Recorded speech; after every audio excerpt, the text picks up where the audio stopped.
ఈ నెల 16న జనగామ జిల్లాలో నిర్వహించే సీఎం రేవంత్ రెడ్డి సభ విజయవంతం చేయాలని లింగాల గణపురం మండల అధ్యక్షుడు కొల్లూరు శివకుమార్ పిలుపునిచ్చారు. ఈ సందర్భంగా జనగామ జిల్లా లింగాల గణపురం మండల కేంద్రంలోని కాంగ్రెస్ పార్టీ కార్యాలయంలో ఏర్పాటు చేసిన మీడియా సమావేశంలో పాల్గొని మాట్లాడారు.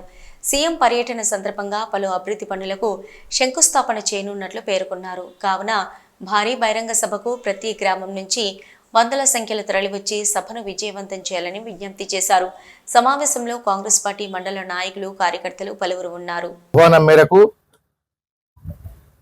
ఈ సంవత్సరం కాలంలోనే 800 కోట్ల రూపాయల నిధులు ఎమ్మెల్యే గారు పోయి అడగగానే మన నియోజకవర్గానికి కేటాయించి ఆ యొక్క అభివృద్ధి పనుల శంకుస్థాపన కొరకు మన నియోజకవర్గ కేంద్రానికి మరి ఎమ్మెల్యే గారి ఆహ్వానం మేరకు గౌరవ ముఖ్యమంత్రి రేవంత్ రెడ్డి గారు విచ్చేస్తున్నారు. ఆ శంకుస్థాపన పూర్తయిన వెంటనే భారీ బహిరంగ సభ ఏర్పాటు చేయాలని మన గౌరవ శాసనసభ్యులు దృఢ నిశ్చయంతో నిశ్చయించుకొని దాదాపు ఎప్పుడు ఎన్నడూ చూడని విధంగా స్టేషన్ గన్పూర్ నియోజకవర్గంలో 50,000 మందితో బహిరంగ సభ ఏర్పాటు చేయబోతున్నారు.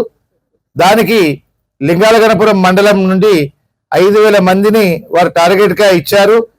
16వ తారీఖు సీఎం గారి సభను లింగాల గణపురం మండలం నుంచి భారీ సంఖ్యలో పెద్ద సంఖ్యలో హాజరై సభను విజయవంతం చేయుటకు మా మండల కాంగ్రెస్ పార్టీ ఆధ్వర్యంలో ప్రతి గ్రామం నుంచి కార్యకర్తలు, నాయకులు, పార్టీ అభిమానులు, శ్రేయోభిలాషులు, youth Congress, minority cell, SC cell, ST cell, BC cell ప్రతి ఒక్కరు అందరు కష్టపడి విజయవంతం చేస్తారని ఆశిస్తూ